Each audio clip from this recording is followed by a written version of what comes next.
Welcome to Luca is a Billionaire, where the only thing I invest in is your answers.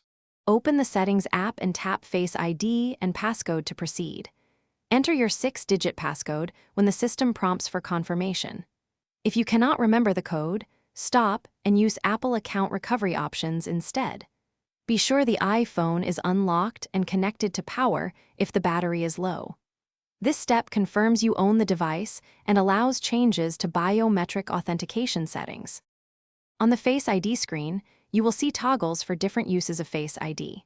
Toggle off iPhone Unlock, iTunes and App Store, Wallet, and Password autofill as needed.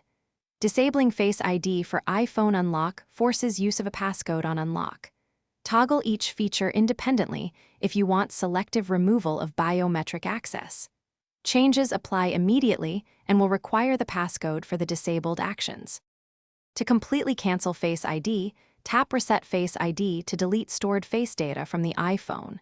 This action removes all enrolled scans and prevents facial recognition until you re-enroll.